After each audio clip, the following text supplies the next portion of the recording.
My flat door was being pounded as if it were an emergency. My phone was checked. 5:03 a.m. My initial reaction was that my sister had somehow perished in Portland. Second, I feared I was about to be robbed. As soon as I opened the door, my third notion vanished. Because, in the dim light of the hallway, my CEO was standing there. Olivia. Heartline Tech's founder and chief executive. Her name is on the building. Her face appears in business journals. And there are 40 floors of glass in downtown Seattle. And now, her face 3 feet away from mine, barefoot, wearing a loose gray hoodie, black leggings, red-rimmed eyes, and no makeup. "Ethan," she uttered in a harsh tone, "I need your assistance." I simply gazed at her. She was flawless in the office. Sharp clothes, straight dark hair, and heels that clattered like a metronome along the corridor. Untouchable, calm, and in control. She appeared to be breakable here at my dingy third-floor walk-up in Capitol Hill. With my mind still in work gear, I said, without thinking, What's happening? Are you all right?" She whispered, "Please don't call me that right now. Olivia is here. Only Olivia." Before I even made up my mind, I moved aside. "Enter now." She passed me with her arms encircling her as if she were icy. At that moment, I saw that her hoodie was wet at the sleeves, as if she had been outside for some time before emerging. It felt like something you do when the outside world doesn't make sense, so I secured the door and closed it. Suddenly, my studio apartment felt even more cramped. One desk with my work laptop remaining open from the previous evening, one couch, and a small kitchen. I couldn't afford the actual view, so I put a single Seattle skyline print that I had purchased on sale on the wall. Olivia stood in the center of the room, gazing about as if she were on a foreign world. "You were awakened by me," she remarked. "It's okay," I said. Anyway, I wasn't sleeping well. That was untrue. I had been fantasizing about a forgotten email when I was fast asleep. When your recently divorced boss arrives at daybreak looking like she's been through hell, what do you say? Over the preceding month, her divorce had been widely reported. Things like tech queen leaves real estate king, Seattle power couple splits, and so on. Despite pretending not to read the articles, we all discussed them in the break room. Her husband, who is now her ex-husband, was a major developer in the downtown area. For years, images of them at galas had been used as screensavers. The ideal life, the ideal outfit, and the ideal grin. But obviously not. "Want a cup of coffee?" My brain didn't have a better script, so I asked. She laughed a little, nearly hysterically. She said, "Ethan, it's 5 in the morning. I'll vibrate through your ceiling if I drink coffee." I walked over to the kitchen and said, "Water then. Please sit down." Like she was scared to move my couch, she perched on its edge. Her knuckles were white from holding her hands so firmly in her lap. I gave her a glass of water after pouring it. For half a second, our fingertips touched. She had chilly skin. "I'm grateful," she whispered. Since there was nowhere else to go, I sat down in my desk chair and turned to face her. "Can you explain the issue to me?" I inquired. After a moment of staring at the glass, she turned to face me. She remarked, "I left my apartment an hour ago. I didn't realize I was going here until I had gone around the block 3 times. To me, sincerely perplexed, I asked. Her head nodded. She remarked, "The only person that comes to mind who wouldn't try to spin this is you. Who doesn't want me to do anything for them?" Before I could respond, I had to swallow. I introduced myself as a mid-level project manager. No stock options to boast about, no board seat. I don't precisely rank among the influential people in your life. "That's the reason I'm here," she uttered quietly. There was silence for a moment between us. She stated, "I signed the final divorce papers yesterday. It is finished. Officially, legally, and fully completed." I winced after saying, "I heard. I saw the email after all. That internal thing was sent by HR." She cited dryly, "Leadership transition in the Hart household. I also read it. I did not come for that reason." She inhaled deeply, as if she were going to remove a bandage. "Our settlement contains a clause," she stated. "My ex-husband had it added by his attorneys. Leverage was always something he enjoyed." Instinctively, my jaw tightened. "What sort of clause?" I inquired. "I lose a portion of my shares if there is any evidence that I was unfaithful prior to the divorce being finalized," she stated. "He receives a larger share of the business. Additionally, he has grounds to contest my niece's custody arrangement." I blinked. "Your niece?" For a brief period, her gaze softened. She whispered, "My sister passed away 3 years ago. Automobile collision. Since then, I have been raising her daughter. She is 6 years old. Mia is her name." I was aware of the niece. In that hazy, aloof manner you know about your boss's child, everyone did. Images on her lock screen. Inside her glass office was a drawing that was taped. "I apologize," I said. "It was all I had, but it felt pointless." Olivia said, "My ex showed up at my building with a bottle of champagne last night. He claimed that he wished to celebrate the conclusion to our successful partnership, one final toast." My skin crawled at the way she whispered those things. She said, "I told him no. I instructed him to go." It wasn't warmly received by him. I was accused of cheating by him. Claimed to have noticed that I had checked out months prior. That someone else had to be involved. As if she hadn't intended to look at me, her eyes darted to me and back again. She continued, "He said he hired a private investigator. That before the divorce was finalized, he would prove that I was seeing someone else. That if he could persuade a judge that I was lying, he would take my shares, sue the business, and kidnap Mia." On my knees, my hands clenched into fists. "Is he capable of doing that?" I inquired. "If it's not accurate." "He's wealthy," she remarked. "And resentment. In most courts, that combination gets you farther than the truth." After taking a sip of water, she gently put the glass down, as if every movement needed to be regulated. She claimed that she had not cheated. I gave leaving a lot of thought. I had a different life in mind. I pictured myself in a glass mansion, not lonely. However, I did nothing about it. Not once. I gave her credence. Totally. Something in me trusted her more than any headline, even if it was illogical. "Why are you here then?" I inquired. "What can I do for you?" Now that she had my attention, I could see it. The dread, sure, but something more delicate beneath it. She remarked, "I need someone who can be honest about where I am when he starts digging. Someone who stands to gain nothing by lying on my behalf." I said, "I don't understand." She inhaled once more. It was more wobbly. "My ex is going to call the building concierge at 5:15, she continued, looking at the microwave clock as if it were important.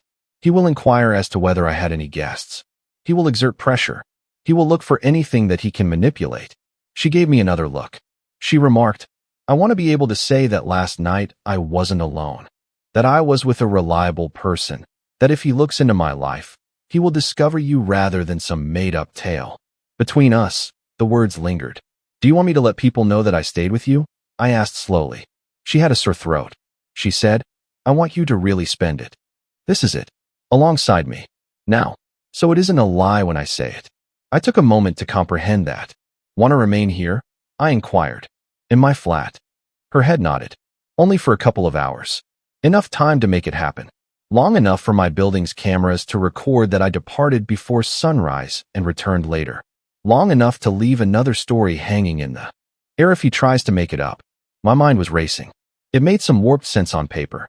In actuality, my CEO asked to stay at my house as if we were friends rather than coworkers. Why me?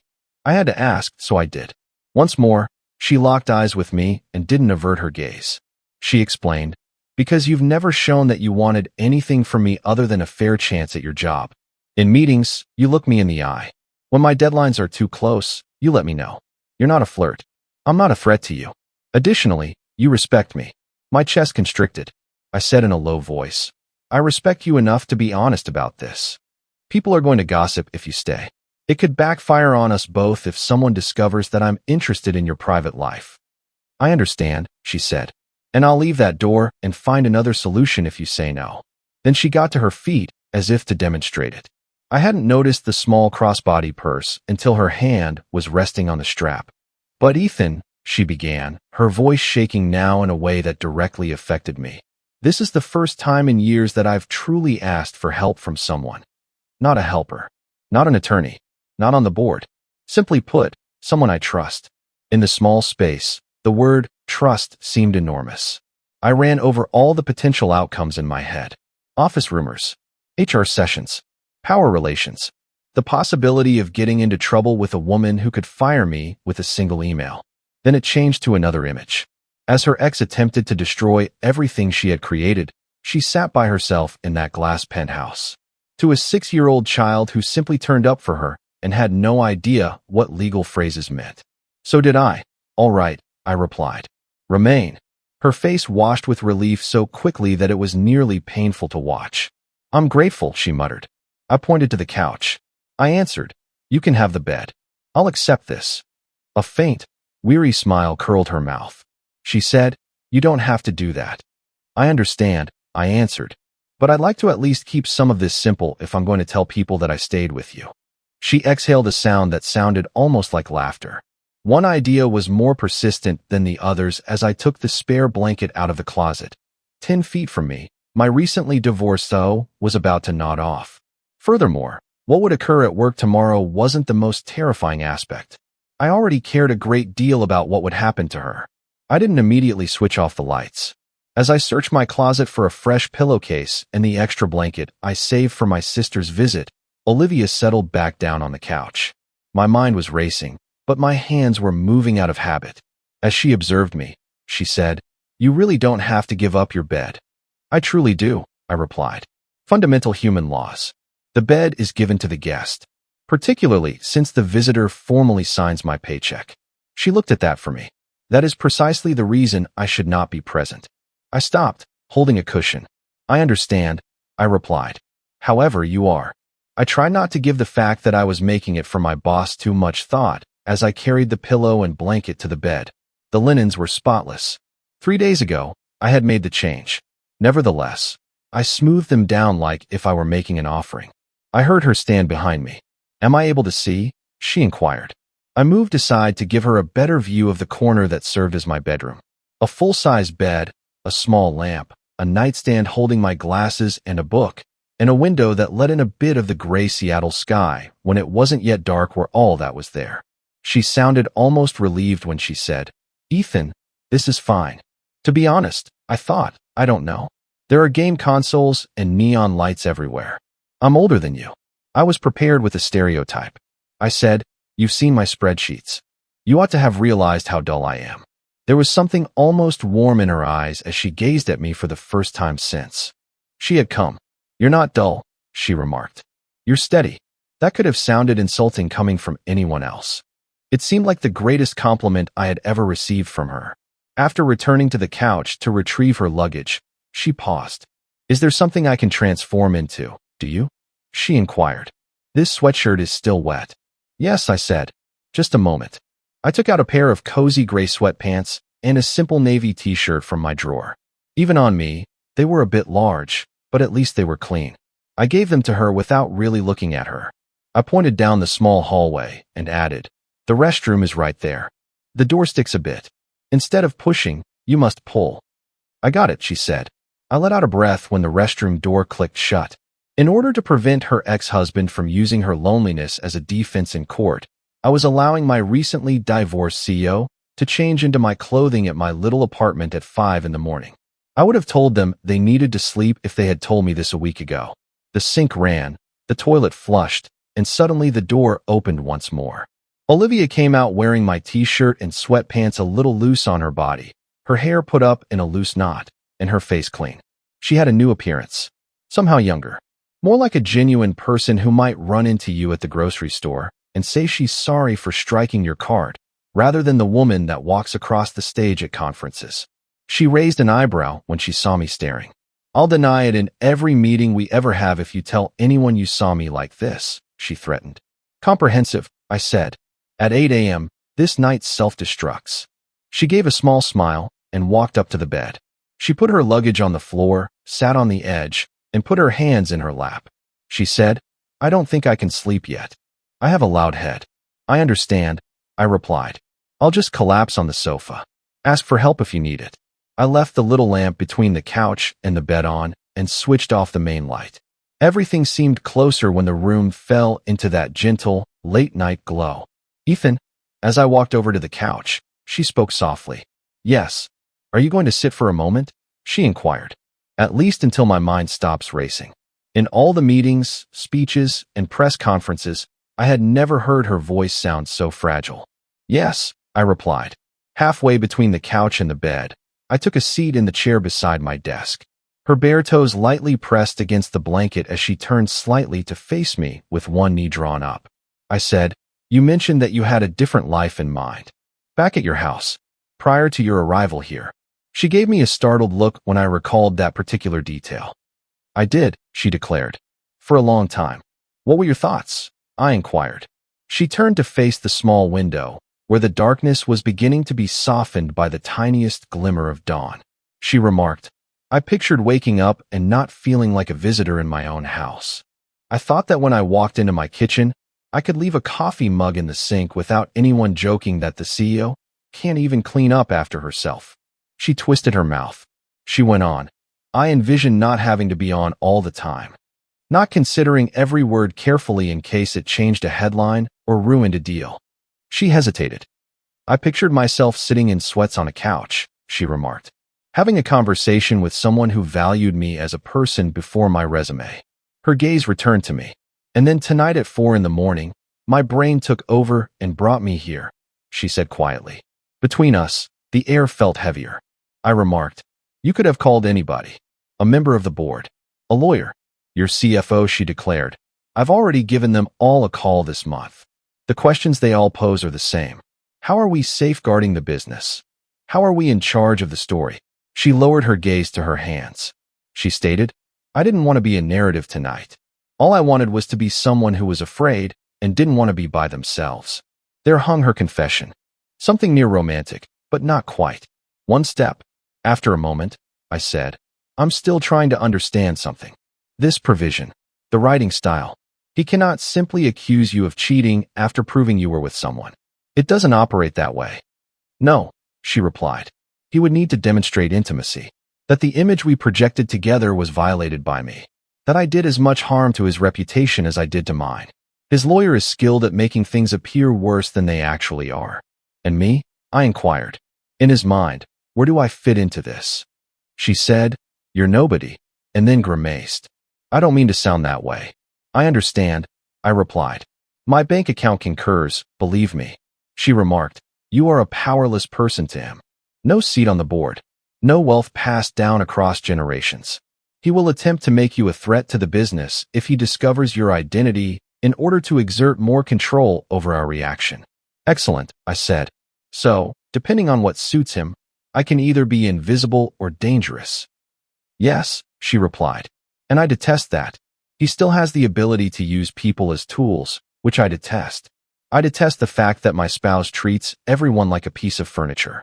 My chest ached from the pain in her voice. For what length of time have you been unhappy? I inquired. She seemed surprised by the question. She gave me the impression that no one had ever posed the question so bluntly. At last, she answered, years. A long time ago, we ceased to be a marriage and turned into a brand. Did you adore him? I inquired.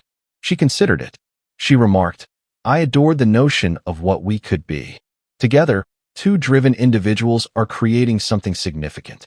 In halls full of strong men twice my age, I relished not feeling alone. Having someone to pose beside in photos was so much fun. She glanced at my laptop's screensaver, which had the Heartline logo glowing dimly. She added, but the more the business expanded, the more he wanted it to be his, not ours. And his attempts to exert control over every other aspect of my life increased as he realized it was slipping away. She looked back into my eyes. I haven't felt like I was picked. It's been a long time for me, not my image, she remarked. I'm most afraid of that part. Not him, not the wording, the reality that I allowed myself to vanish in that manner. You didn't vanish, I remarked. Every day I see you. In the office, she said. That isn't the same, is it? I inquired. The way you remember people's children's names, the way you stay late to walk through a pitch with someone who is nervous, the way you defend the interns when someone talks over them. It's not a mask. You are that. Her gaze softened once again, and I felt a response in my chest. Ethan, she whispered softly, why are you so concerned? It was there. In any case, the question has been circulating. I inhaled. I said, because I understand what it's like to live in someone else's version of your life. My dad told me what I should be for half of my childhood. Which school? Which occupation? Which way? He refused to assist with tuition and told me I was wasting my potential when I expressed a desire to work in technology rather than law. I examined my hands. I remarked, I had to start from scratch with everything. Second jobs, loans, and scholarships. Even though I'm far from your level, I understand what it's like when someone takes control of your destiny. I'm sorry to see anyone else go through it. I didn't mention you in particular. Something intricate was moving behind her eyes as she gazed at me for a considerable amount of time. Thank you, she said quietly, for permitting me to be present, to listen, for not treating me like the news story I am. My throat felt constricted as I shrugged. I remarked, it's just a couch and some bad coffee. You would reciprocate for me, she said. I'm not sure I would have known how. Prior to tonight. Slowly, she reclined and covered herself with the blanket. Seeing her in my bed, rather than behind glass partitions and conference room tables, was odd. She talked again as I got up to go to the couch. Ethan, yes. I want you to know something if you get sucked into it, and he does find out about this, she stated. What is that? I inquired. On the pillow, she moved her face in my direction. Her eyes were clear yet heavy now. When I realized I couldn't do this alone, you were the first person that came to mind, she added. Not my former partner. Not on my board. Not my pals. You. My heart skipped a beat. She continued, I'm not sure what that means yet. But it feels significant. I also thought it was important. More than it ought to have. Quietly, I said, get some sleep. When the sun comes up, we'll determine what it means. I lay down on the couch after turning off the lamp. The sounds of the building, including pipes, footfall, and distant traffic, surrounded us in the darkness. I caught her whispering somewhere in between breaths. Ethan, thank you. As I gazed at the ceiling, I realized that whatever boundaries had been drawn between the CEO and project manager, between the boss and employee, or between my life and the one that lay ahead, we had just crossed it. The fragrance of coffee and the sound of soft movement awoke me. I momentarily forgot my whereabouts. The couch, the ceiling, and the strange spring that dug into my shoulder were all the same. Everything from last night came flooding back as I heard a gentle clink coming from the kitchen. Olivia. My flat. The separation. The clause. I sat up too quickly. My neck objected. It was 7:42 a.m. when my phone lighted up on the coffee table. 3 alerts were not received. I have sprint review, 9:30 a.m. on my schedule. One from our business email. One from an unidentified number. Good morning. From the kitchen came her voice. I pivoted. Olivia was standing by the counter with a mug in both hands, barefoot in my sweatpants and t-shirt, with her hair twisted back into a loose knot. A curl of steam rose near her face. Though exhausted, she didn't appear as hollow as she had at 5 in the morning. I said, You're up early. She declared, I don't really sleep past 6 anymore. Occupational hazard. She displayed the mug. She said, I found your coffee. I hope it's okay with you. I also produced some for you. It's not awful. I remarked, that was the nicest review my coffee has ever received. After pouring me another mug, she placed it on the counter. I was suddenly too conscious that my hair was likely in disarray and my t-shirt was wrinkled as I stood and walked across the tiny room. Did you get any sleep? Taking the cup, I asked. A bit, she murmured. Your bed is more cozy than it appears. I retorted, You say that like it looks like a violation of the health code. That made me smile a little, but it was genuine. She claimed to have slept in data center folding chairs and on red-eye flights. This was an improvement.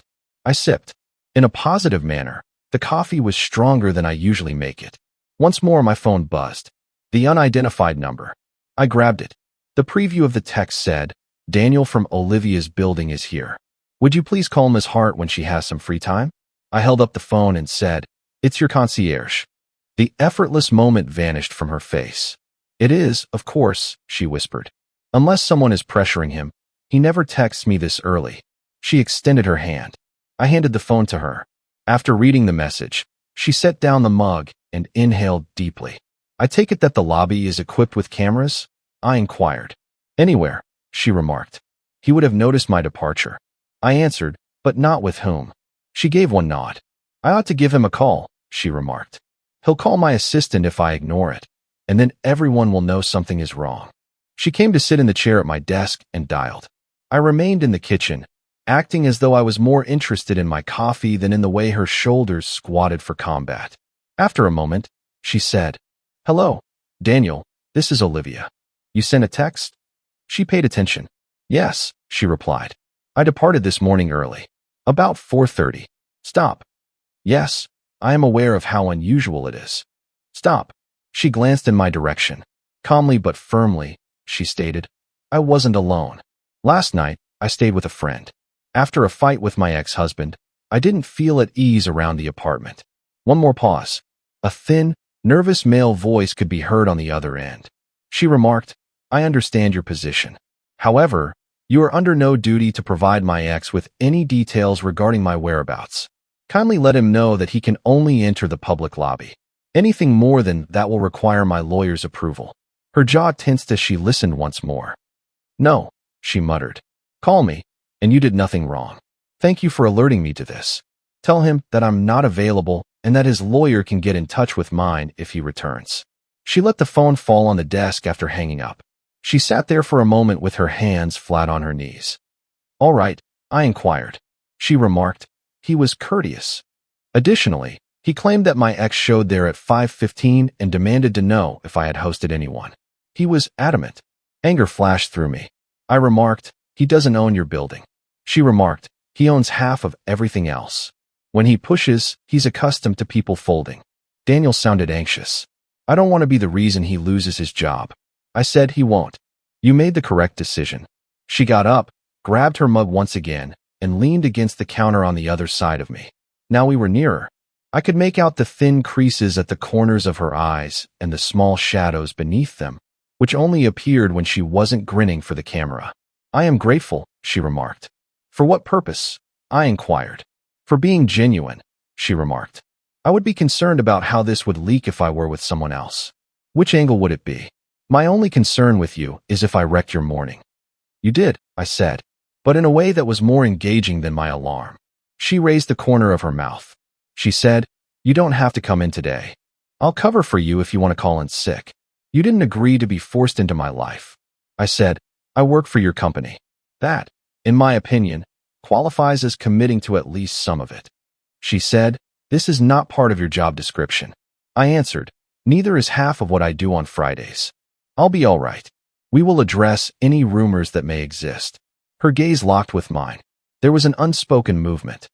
Ethan, she replied softly, we keep this simple in case anyone questions. I trust your judgment, which is why I came to you. We discussed a delicate job matter. You offered me your couch because I felt frightened at home for the night. What about the bed? I inquired.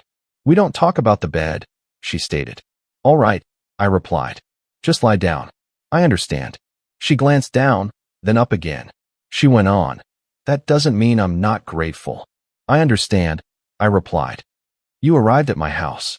That is not insignificant. Once more my phone buzzed. This time, it came from Jenna, one of my coworkers. Do you notice this? She had included a link. My stomach grew constricted. I took it open. It was a gossip website in the area. A headline: the CEO of Seattle's Ice Queen is seen leaving the Capitol Hill building before dawn. Is there a new man in the photo? A fuzzy photo from across the street was included in the article. Olivia leaving my building while wearing a hoodie. Despite the poor lighting and position, it was unmistakably her. I was beside her, mostly turned aside. If you worked with me, you should be able to recognize just enough of my profile. The photo's caption, Olivia Hart, the CEO of Heartline Tech, was spotted exiting a small apartment complex early this morning, fresh off a well-publicized divorce. A mysterious man by her side. Crisis, rebound, or something else entirely. My chest grew chilly. Olivia, I murmured. You must watch this. She walked around the counter. I swung the phone in her direction. As she read, her face became quite still. Obviously, she murmured quietly. Obviously, someone was observing. As if it were too heavy, she returned the phone. How could they have known where to look? I inquired. Paparazzi don't just show up on my street at 5 in the morning. My ex's friends enjoy giving advice, she remarked. It is possible that he called. Or perhaps I was recognized by someone in the building who was looking for a side gig. It isn't very important. It is important to me, I stated. Startled by the sharpness of my words, she glanced up at me. To these people, you're more than just a mystery man, I added. You are my chief executive officer. I work for you. This appears to be something it isn't. It will come back to haunt you, as well as on me. Yes, she replied. It will. I was more frightened by her composure than by her shouting. Now what? I inquired. I now speak with PR before anyone else does, she stated. I speak with my attorney. In order to keep this under control internally before it becomes a whisper wildfire, I also speak with HR. And me? I inquired. She remarked, you arrive at work like any other day. You carry out your duties. Tell the truth to anyone who asks why you were with me. That you did the right thing when I came to you in a panic. I answered, they'll still look into it. She remarked, they always do. However, we'll be in agreement. That's what counts. After that, we both dressed in a sort of silent haste. She went to the restroom first, so I allowed her. As if she hadn't just flipped my life upside down, she laid my sweats and t-shirt on the bed after changing back into her clothes and folding them nicely. The sky over Seattle had changed from midnight blue to a dull gray by the time we left the apartment. People were beginning to fill the streets. We were cautious not to touch as we made our way to my car. I put my hand on the driver's side door and said, perhaps we should go separately. No, she replied. It appears worse if we go into hiding. We haven't done anything improper. As if she needed to remind herself as well, she stated it. It was a calm drive downtown. The way she stared straight ahead and the way her fingers tapped her thigh gave me the impression that her mind was working next to me. I felt sick to my stomach as we drew into the garage beneath the Heartline building. I'd entered this lobby 100 times already. It was like stepping onto a stage today. Together, we entered the elevator. The doors closed smoothly. It was us and our reflections in the brushed metal for a moment. She said, you still have the option to change your mind. Right here, standing next to me. I gave a headshake. I said, I've already opened the door. I won't close it just yet. She gave me a look as if she had never seen me before. I meant what I said last night, Ethan, she said. Right now, you are the only person in my life who isn't requesting anything from me.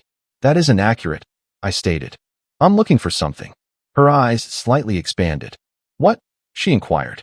I responded, I want you to leave this still taking responsibility for your life, not giving it to him in bits and pieces. Her shoulders loosened slightly. The elevator made a noise. The doors opened. Remain close today, she whispered. I'd prefer not to face this alone if it becomes a storm. On the 20th floor, we emerged. People turned. After a little pause, the conversations resumed with a forced normalcy. The identical gossip headline that I had seen previously flashed on the screen as phones were out. With a pale expression, Olivia's aide rushed over to her. She said, HR wants to see you, Olivia. And lawful. And he's here. Who? Olivia inquired. Your former spouse, her assistant said. He's in the lobby. He claims that until he speaks with you, he won't go. Olivia straightened her back. She gave me a quick but steady glance. So I suppose it's time to see how much damage he thinks he can do, she remarked. The woman who had arrived on my door at 5 in the morning, barefoot, suddenly found herself back in her position as CEO. Now, though, I recognized the individual beneath, and that made it feel more riskier to watch what was going to unfold. Her office was not visited by us.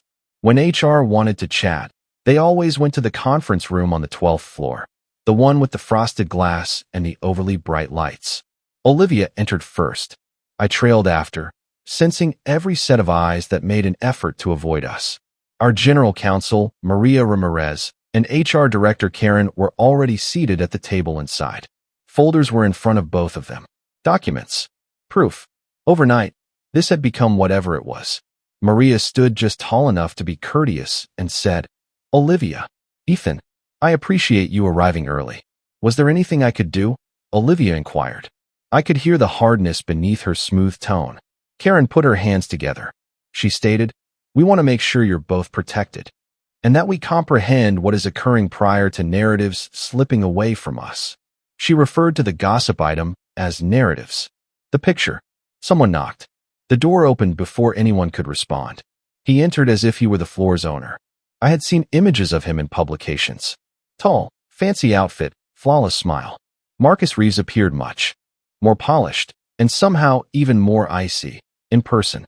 He said, Olivia, as if we were all old friends getting together for brunch. You were never one for the mornings. I feel honored. Maria was standing in his way. Mister, this is a confidential HR and legal meeting, Reeves, she said. You're not a worker. You are not standing here. With ease, he stated. I have standing as her ex-husband, and as someone who owns a sizable portion of this company's shares. After placing his phone on the table, he turned it so that the screen was facing us. Jenna had forwarded me the same gossip piece. Our indistinct street figures. The headline. Olivia didn't give it a look. To show me a web page that I've previously seen, you traveled all the way downtown? She inquired. His smile said it all. His eyes were not reached. He explained, I came to make sure you understand how this plays. CEO, recently divorced, leaving a child's flat at the break of day? It's a bad time. Ethan is not some kid, she muttered. His gaze hardly moved in my direction. You employ him, Marcus remarked. Thus, Liv, this goes beyond simple poor taste. It's a liability. For the business. For your board. For your custody arrangement. Karen cleared her throat. Mister, we understand the optics, Reeves, she replied. We are here for that reason. However, policy and consent, rather than shareholder rumors, are our internal concerns. Marcus continued to stand and perform while leaning against the back of a chair. Then allow me to make it simpler, he said. Your CEO stayed overnight at a subordinate's apartment prior to the completion of her divorce documents. That makes our settlement's infidelity clause applicable. It has an impact on her shares and the stability of this business, as you are aware. Sliding a document across the table toward him, Maria took up a folder and opened it. If your timeline held up, she observed coolly, that would be true. He gave a slight frown. Those are copies of the final decree that have been stamped, she stated. At 10:14 a.m. yesterday, it was filed. The judicial system is quite transparent. At that point, the marriage was formally dissolved. She grabbed another sheet. And those are the metadata prints from the picture on that gossip website, she continued. At 5:21 a.m., the original was posted. Today, 19 hours have passed since then. Marcus's mouth clenched. He remarked, I could argue emotional infidelity. Patterns. Distraction. Absence of responsibility. Maria remarked, you could, but you'd lose. Naturally, you are allowed to squander both your own money and your lawyer's time. However, we will file a defamation lawsuit if you decide to falsely accuse Ms. Hart of misbehavior in a way that damages this business or her reputation without supporting documentation. There was a brief flare in his eyes. Don't be afraid. Anger. At last, Olivia said something. Marcus, you no longer have the right to use my loneliness as a weapon, she remarked. You desired leverage. You don't possess it. Not in this place. When the board sees that picture, do you think they'll be this composed? He inquired. I doubt it, she remarked. They'll have inquiries. They will receive responses. From me. Not from you. And not from a gossip website. His posture sharpened as he straightened. He remarked, I have a PI with months of footage. Are you certain you want to test its contents? Maria did not recoil. My office does, too, she remarked. From the 12 evenings you spent at the Fairmont with a non-wife at the time. To avoid a media frenzy, we decided not to use that in the settlement. I advise you to keep it in mind while discussing what you're willing to disclose. There was silence in the room. Marcus's gaze shifted from Olivia to Maria. He appeared unsteady for the first time since he entered. Be careful, he whispered quietly. This shouldn't become ugly. Olivia remarked, it's been ugly for a long time. Now that I'm not acting like it isn't, that's the only difference. As if I had suddenly come into focus, he returned his attention to me. You believe she will keep you safe when this blows up? He inquired. You are an item on the line. The moment you become inconvenient, she will cut you loose. My chest began to heat up, but Olivia moved a little ahead of me before I could say anything. Don't speak to him, she advised. This is not his battle. Oh, Marcus answered. It is now. His face and yours are on that sidewalk. And who came up with that idea? She inquired. Who made the money to wait outside my building? Even though we are no longer married, I am aware of your tendencies. He looked at her for a long time. Then he grinned once more, that slick, hollow smile. It's not over, he declared. It's for us, she answered. Lawfully. On an emotional level. In terms of money. The only thing left to do is adjust to it. Maria walked over to the door. Mister, you've had your say, Reeves, she remarked in a tone that was now entirely lawyerly. Please direct any other issues you may have to my office. We will file a restraining order if you continue to appear in person without permission. For this building and for Ms. Hart. He appeared to want to argue. He then appeared to consider the CEO who wasn't in danger of collapsing, the HR director, and the lawyer, and he decided against it.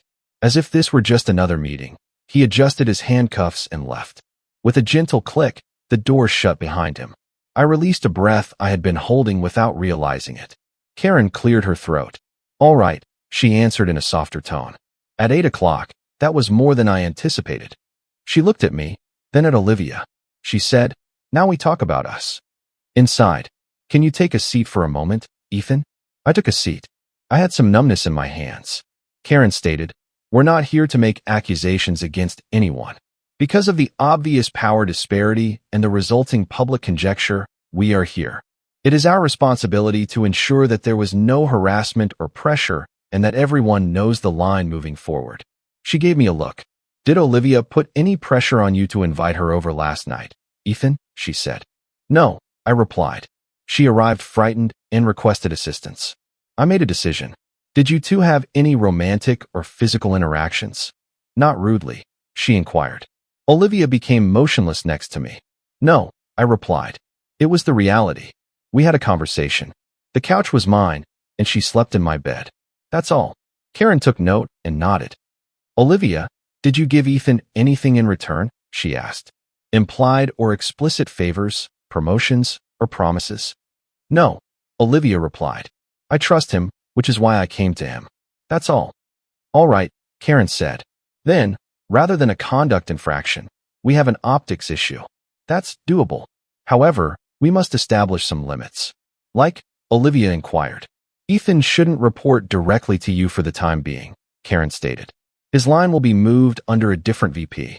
In order for us to resolve disputes, it will be necessary to reveal any future personal relationships between you. Like a live wire, the word relationship hung between us. What if there's not?" Olivia's voice was even as she asked. "Then this will be forgotten as a strange week in this company's history," Karen stated. "And everyone will move on." She shut the folder. She declared, "I'm going to record that we had this conversation. For your safety as well as ours. Come to me if either of you feels under pressure from someone, either inside or outside of yourself." We both gave a nod. Not much else could be done. The facility was humming like any other by mid-morning. Gatherings. Slack messages. Down the hall came the odor of burnt coffee. However, I sensed the ripples beneath. The looks. The incomplete phrases I heard when I entered a room. I successfully completed the sprint review. Responded to inquiries. Made jokes about the number of bugs. I pretended that no one's gossip feed featured my face. My head was too full by lunchtime. When the open workplace became too noisy, workers would go to the rooftop terrace to take a breather, so I carried my sandwich there. The gray, glass, and water skyline of Seattle surrounded me. It was cool. It was beneficial. For the first time that day, I allowed myself to feel fatigued as I rested on the railing. Behind me, I didn't hear the door open. Someone stepped up next to me, close but not touching, and I felt it. Olivia remarked, "I thought I might find you up here." I gave her a quick look. She was back in her CEO uniform today, complete with a white shirt, a navy suit, and straight, shiny hair. The dim shadows beneath her eyes were the sole indication that it was dawn. "How awful is it?" I inquired. "It depends on which world you're referring to," she remarked. PR is crafting a cliched statement about protecting people's privacy and concentrating on the company's objective. Legal is overjoyed that they were able to remind Marcus that he is not as smart as he believes. "And you?" I inquired. She gazed at the lake outside. "I feel weird," she murmured. "Lighter, yet heavier all at once." "How is it lighter?" I inquired. She remarked, "He came in here and swung his last big threat, and it failed to land. I saw him try to pull threads and fail to obtain what he wanted for the first time in a decade.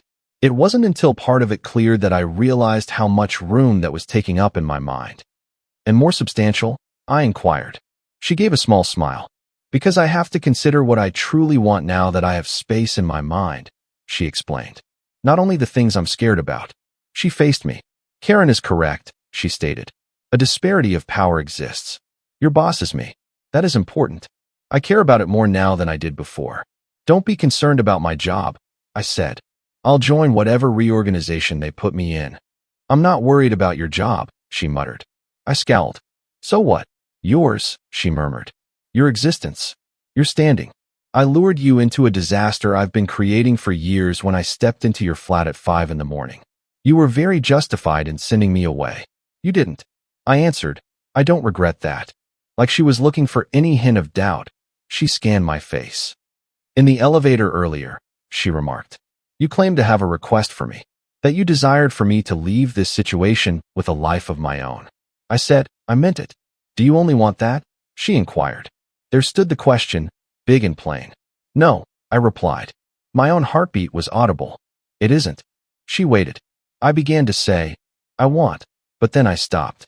Tried once more. I want to be someone around whom you don't have to perform. Instead of being the last option, I want to be the first call.